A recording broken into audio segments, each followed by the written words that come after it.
Two.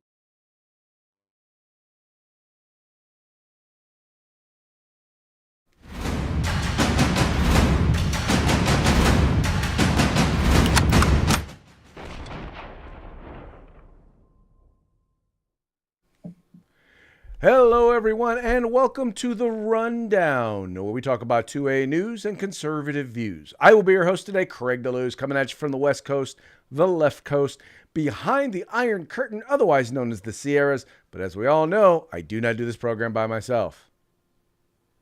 Well, giddy up, partner. My name is Mike Poworski. I am your co-host, coming to you from the East Coast. That's the coast with the most, from the co-host with the most. Here on the Rundown, we bring you 2A views, conservative news. It is Thirsty Thursday, which works because you're wearing a 10-gallon hat. Oh, yes, sirree, Bob, dude.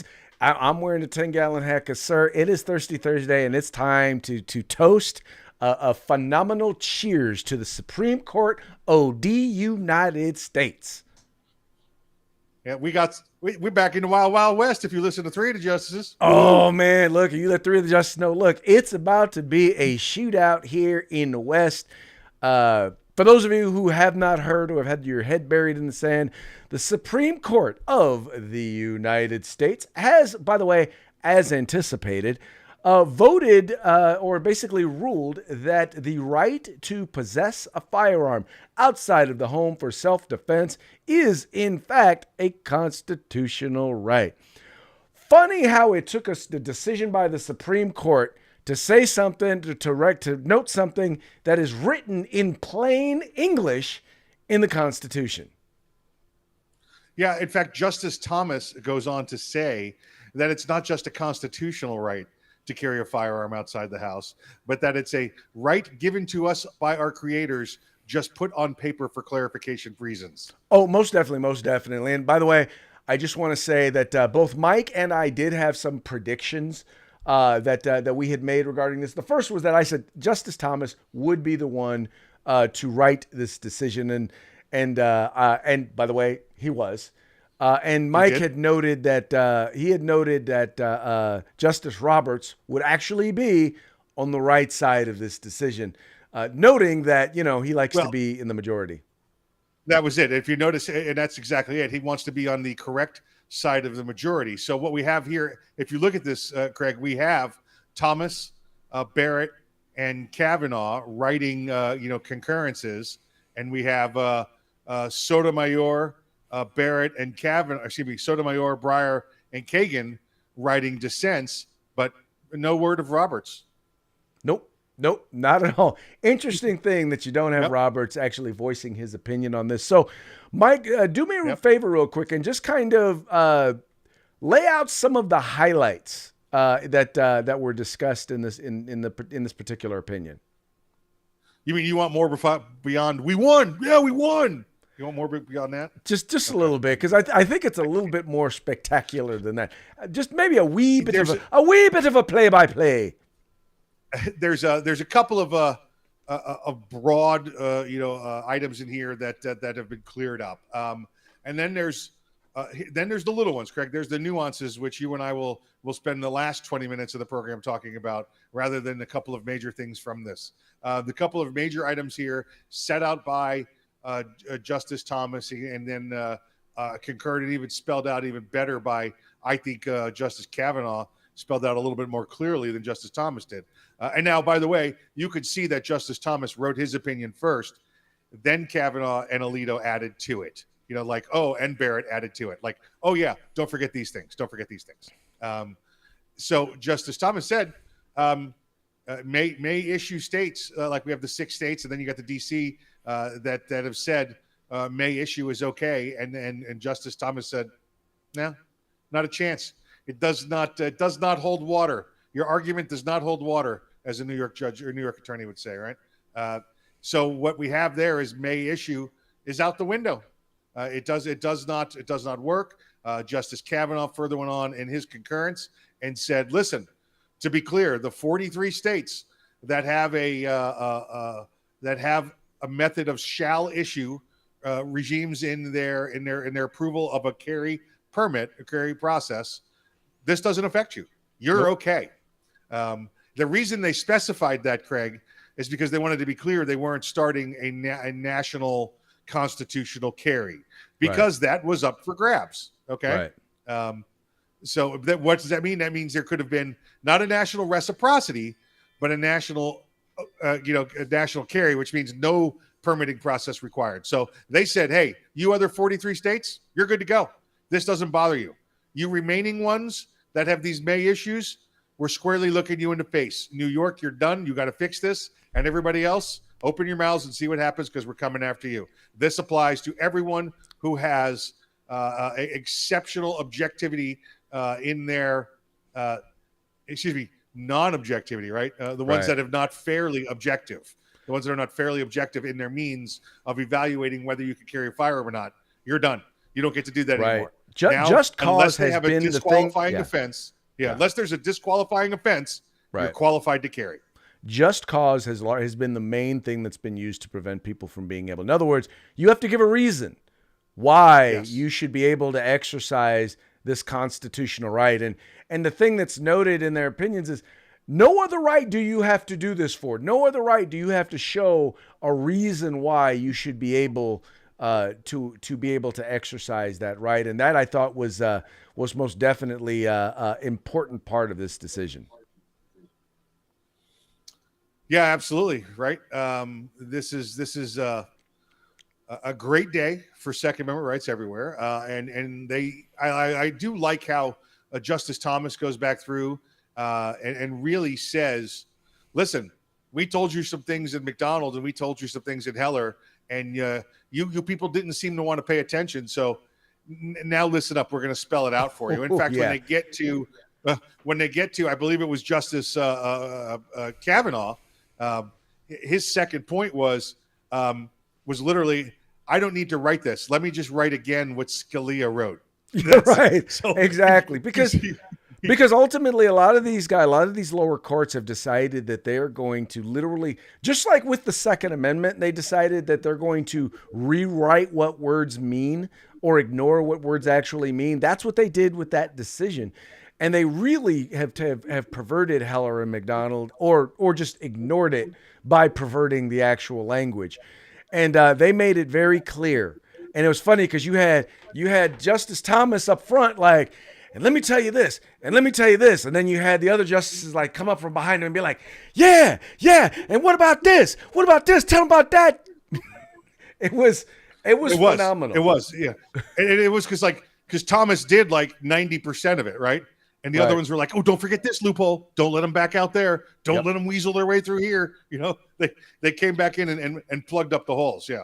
Right. So, Mike, now, what do you think? What does this mean for concealed carry as a whole, for people in states that are shall issue, for states that are may issue?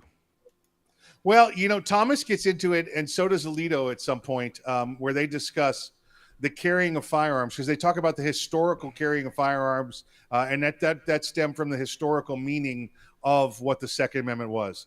And again, they reiterated that it's an individual right; it has nothing to do with or any relationship to a militia.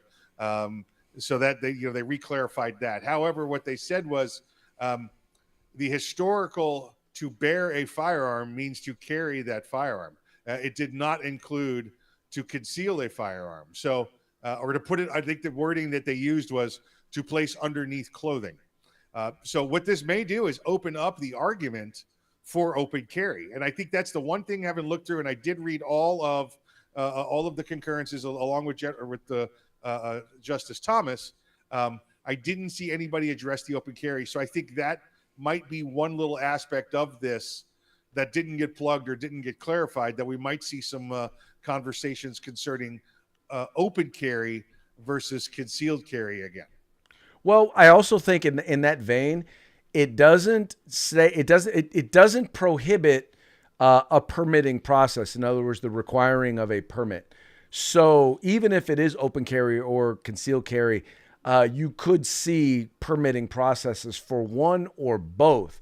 I'm going to guess in states like California, where the firearm offends, that they are going to push for concealed carry and not allow open carry. I'm also going to guess that as long as you have the ability to carry, whether opened or concealed, the other may not necessarily be considered a constitutional right. Once again, as long as you have the ability to carry a firearm on your person. My prediction, Craig, is the 6 states plus DC there that have the may issue right now that must change to shall issue. Effectively, it's been changed to shall issue Right. as of today. I bet you within the next week they all introduce legislation banning open carry in their states because if the Supreme Court has said that you must have a shall issue, there must be a method for people to carry. And you are too late to allow someone the privilege to conceal carry. Hence, you must be allowing them to open carry, right?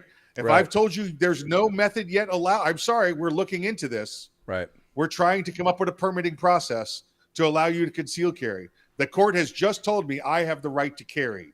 So you can hold off and drag your feet all you want on concealed carry. I'll be open carry tomorrow, because the justices of the United States Supreme Court said I could carry. Right. Well, it will be, once again, it will be interesting. So state of California already has a law against open carry. So I don't think California is one of those states where you will see that happen. One of the things that will be interesting is many of the counties in places like California that are basically no issue. They say they're may issue, but they're really no issue because they hardly ever give them out. They are going to drag their feet in terms of creating the opportunity, in terms of funding the departments that are the areas of their departments that are supposed to be issuing. So you're going to see like years long waits for the processing of those applications. And I think that also is going to spur some lawsuits. We'll get into what to expect next in just a second. I want to get into some of the responses from the anti-Second Amendment crowd. And Mike, it has been aplenty, and thus the cowboy hat, because like I said, many of them act as if it's going to be the wild, wild west up in here. Yep. That's exactly what they said. Craig, at every ruling we've ever seen, oh man, it's going to be the wild, wild west. People are going to be shooting each other for parking spots. They're going to be shooting each other into gas stations. And guess where it's happened? Nowheresville. It doesn't happen for that reason at all. Well, but see, here's the thing. But here's what's funny, and this is what I always like to throw out there. I say, here's the problem. Here's the reason why they're concerned. It's not that people in general are more like. First of all, the people who are more likely to shoot people in commission of a crime, they are already illegally carrying firearms and they are already shooting people. I'm just wondering. Yeah. As Justice Alito pointed out, that the New York's current law did absolutely nothing to stop the shooting in Buffalo. Yep. So it was pretty good. Listen, Alito, I think of all of them, besides Thomas's, majority opinion, Alito did the best to literally go around and smack people in the face with what's going on and their counter arguments. When you saw what the dissenting justices said and when they wrote their facts as given to them by the anti-gunners, Alito just literally just picked him up and tossed him in the gutter, and it's like it doesn't. None of that matters. Why even bring that up? It's not pertinent to this case.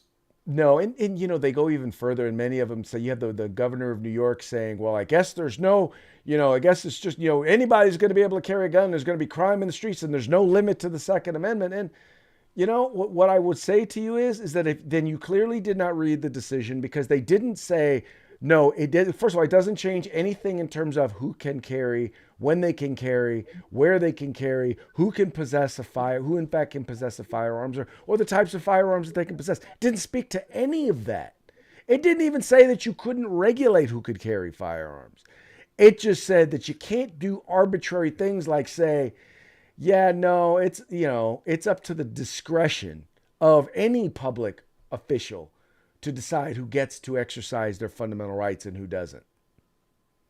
Listen, you better have laws on the books that say who can and can't carry, and you better be prepared to allow that, because that's what's going to happen. Now, Craig, you're in California. I'm in Florida. The law of who can and can't carry is different in our states. Right. So it's not like there's a federal law that says convicted felons, the mentally incapable, and domestic violence abusers. each state sets their standard. In Florida, if you're convicted of a misdemeanor alcohol offense, you're not allowed to carry a concealed firearm. If you get popped for a DUI, you lose your concealed weapons permit for 2 years. It's because they believed in Florida that makes you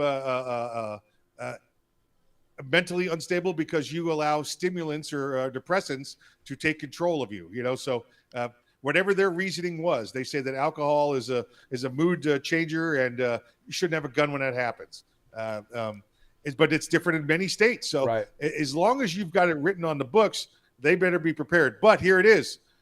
You better not put on there, well, the police chief said we don't trust them, because that's what it's come down to, right? We don't trust them. We don't like them. We're not gun people. And that's what's going on. That's all gone now. Right. Now it's, do I meet the statutory requirement to carry a firearm? Yes, then I get one. Well, I don't get the firearm. I get the permit. Only in Texas, I think, you give you the gun.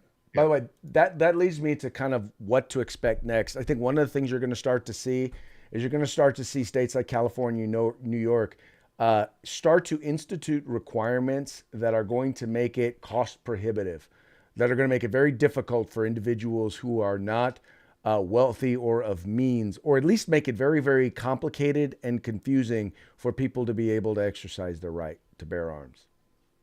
That's one of the first things. Yeah. What to expect next is to watch the city of New York have their head spin. The new mayor there, their former police captain, Eric Adams, they came up with the plan to just make everything a sensitive area, make all of New York City a sensitive area. If you remember, even the Supreme Court argument was, how can we allow somebody to have a firearm on a subway? It's a confined area with a lot of people. How can we do that? That's going to be wild, wild west again in the subway. And the Supreme Court came down and preemptively said, the whole argument about all of Manhattan being a restricted area, now done. Can't do it. No. It's the same accepted places as it would always be, inside a jail, inside a police station, that kind of thing. Right. Well, now here's the other question, because now we know that the right to bear arms extends beyond one's front door. Here's the question. Does it extend beyond one's state line? Well, again, this is the next question, right? Because if I'm allowed to go outside my home is outside my home. Right. This is not the New York State Supreme Court that ruled on this. This is not, the Canadian Supreme Court that ruled on this. This is the U.S. Supreme Court, and their decision goes to the national boundaries of the United States. If I'm allowed to carry outside my home, Craig, California's outside my home. Right. Well, exactly. And so I think what I would not be surprised to see is a reciprocity to see this argument come from this. That's exactly what you might get to see. You might get to see some of the in particular, the states, the anti-gun states, the 6 anti-gun state. Well, there's more than 6, but the primary ones when it comes to carry, you might start to see them lead the way in trying to set a national standard for concealed carry. So if you want to carry anywhere in the country, if you want to carry in California, your concealed carry requirements in your state must be this, or because these are the requirements we have here in California.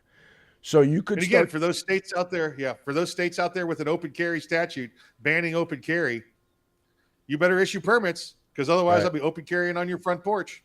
Right. Exactly. So look forward to national concealed carry reciprocity becoming a thing. It may not be the standard that y'all like. It may be the standard that those of us in California have become accustomed to, but don't be surprised. I'm saying don't be surprised.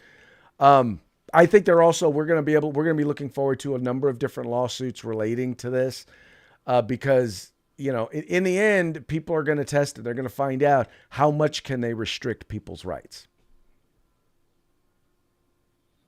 Yeah, absolutely. And I think we're watching it dwindle away. Now, like you said, what to expect? We're going to see every whiny little city attorney and district attorney out there that's part of the anti-gun club. We're going to see them fight with tooth and nail to try and keep this from happening. How do we know that? It happened after Heller. It happened after McDonald. It happened after McDonald too, right? Or Heller too. I'm sorry. It happened. Everybody found their own. This is why we're here now. This is why we're here with Bruin. Because of those the people that have ignored the initial rulings. Oh yeah. No, once again, their goal in all of this is largely to simply, their goal is to try and restrict our rights. That's what they want to do. That's what they're going to, they're not going to stop just because they lost here. And you can tell already by the rhetoric that they're spouting that they're not done. No, absolutely not. And they're going to lie to you, folks. We already saw the governor of New York do it. So now this means anybody gets to carry a gun. No, it clearly says in these rulings that if you have somebody that has a disqualification, then that's it. They have a disqualification. It just says you cannot arbitrarily decide yes or no based on an unwritten standard, right. The may issue standard as opposed to the shall issue. That's done. Exactly. So, folks, there's going to be a lot of conversation about this going forward. We're going to have a lot of opportunities. We'll probably get back to you, and probably in future episodes, we'll be talking about some of the response to this. But I wanted to leave you with a parting shot that, is probably, it is a very scary thing that we are likely going to be seeing when it comes to concealed carry. There's an expectation of what concealed carry should look like, and then there's the reality of what it is.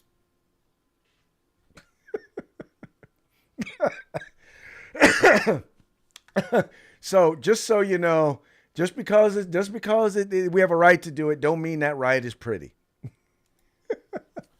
That's why I prefer bandito butt crack style. That's right. There you go. That way, but for those of you wondering, that was not Mike.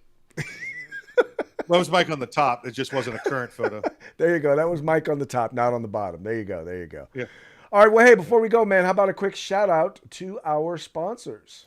Let's say hey to our good friends at Guerrilla Machining, Grid Defense, the California Republican Assembly, and of course, USCombatGear.com. Folks, they are the ones who give us the ability to come to you day. So please do me a favor. Go to their links are in the description to this video or podcast, however you're watching or listening. Please go there. If you like what you see, spend some money with them and tell them that the guys over at The Rundown sent you. With that, we're going to go ahead and call it a day. We're going to call it a good day. And we're going to say cheers to the Supreme Court of the United States. Say thank you for once again standing up for our fundamental rights. That's it. We'll see you on In Your Face Friday. In your face. Peace.